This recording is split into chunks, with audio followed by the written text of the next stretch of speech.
हैं मोदी जी, क्या आपको जरा भी अनुमान है कि आने वाले समय में आपको कैसे याद किया जाएगा?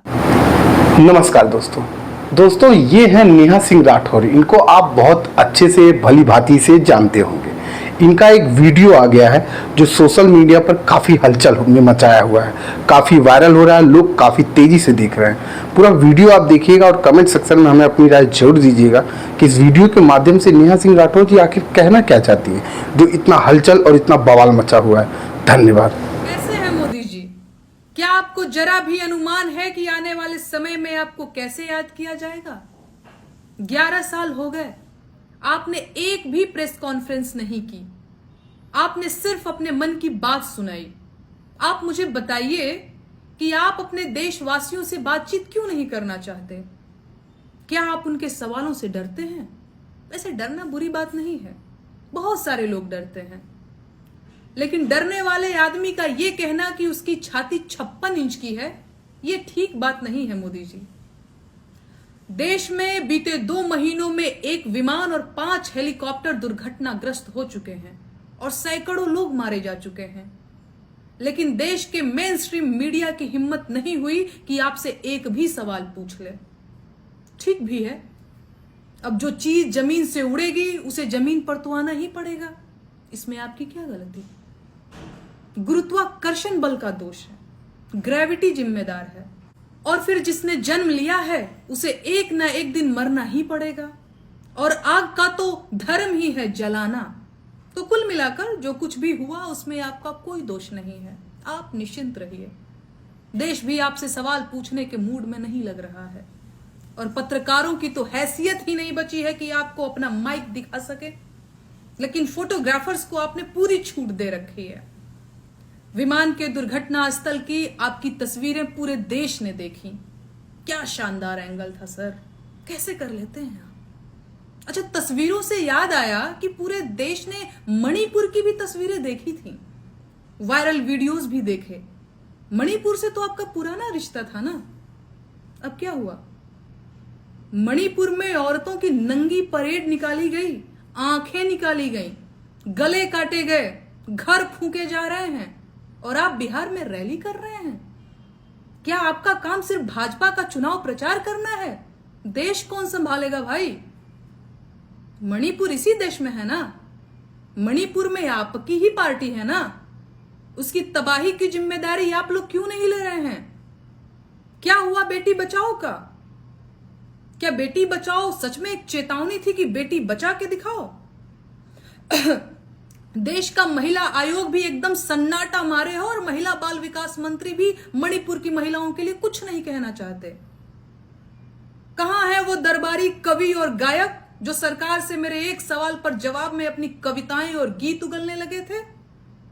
मणिपुर पर भी कविता लिखिए, गीत गाकर बताइए ना, बताइए मुझे कि मणिपुर में क्या है।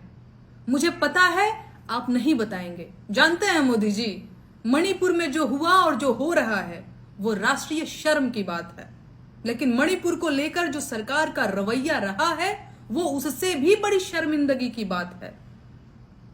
इस देश को एक ढंग के प्रधानमंत्री की जरूरत थी जो उनकी समस्याओं को खत्म करता, लेकिन आपने देशवासियों की समस्याओं को खत्म करने के अलावा बाकी सारे काम किए और देश की पुरानी समस्याओं को न सिर्फ बढ़ाया बल्कि नई दिक्कतें भी खड़ी कर दी।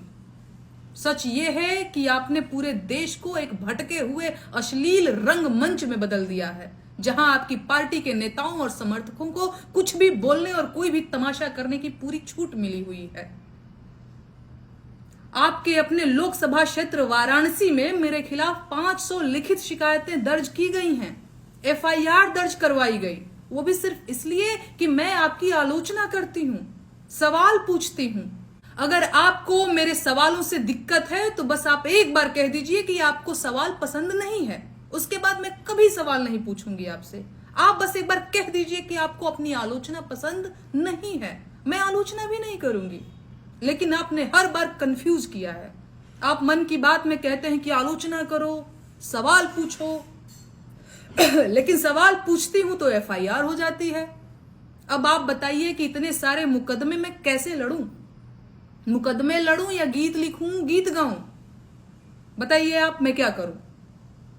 अमेरिका में जिस तरह से भारतीय छात्रों को अपमानित किया जा रहा है, उसके लिए आप अमेरिका से कब सवाल पूछेंगे? देशवासियों का सम्मान बचाना किसकी जिम्मेदारी है भाई? अमेरिका के राष्ट्रपति लगातार कहते जा रहे हैं कि उन्होंने आप पर दबाव बनाकर सीज फायर करवा दिया। आप अमेरिका की बात का खंडन क्यों नहीं कर रहे हैं? क्या आप सच में अमेरिका के आगे झुक गए हैं? आपको यह तो पता है ना कि आपके झुकने से देश का अपमान हो रहा है। आप देश का अपमान क्यों करवा रहे हैं मोदी जी? चुनाव होते रहेंगे, सरकारें बनती बिगड़ती रहेंगी, पर देश का सम्मान एक बार चला गया तो उसको वापस लाना कठिन हो जाएगा। क्या आपको देश के अपमान से कोई फर्क नहीं पड़ता? मुझे जानना है कि आप पहलगाम हमले के तुरंत बाद बिहार में सभा क्यों कर रहे थे? क्या आपको देशवासियों की मौत का कोई दुख नहीं था? पहलगाम हमले के बाद आपने ऑपरेशन सिंदूर भी किया और सीज फायर भी किया, लेकिन उन चारों आतंकवादियों के सिर अभी तक नहीं मिले। देश अभी तक नहीं जान पाया है कि पहलगाम जैसे संवेदनशील पर्यटन स्थल पर जहां 2000 पर्यटक मौजूद थे, वहां सुरक्षा के इंतजाम क्यों नहीं थे? ये किसकी गलती है? इसकी जिम्मेदारी कौन लेगा? क्या ये सारे सवाल सिंदूर का पेड़ लगाने से खत्म हो जाएंगे? दरअसल नहीं होंगे। आपको जवाब तो देना ही पड़ेगा। तो दोस्तों, आप लोगों को वीडियो कैसा लगा कमेंट बॉक्स में ज़रूर बताएं और वीडियो को लाइक, शेयर, कमेंट और चैनल को सब्सक्राइब करना ना भूलें।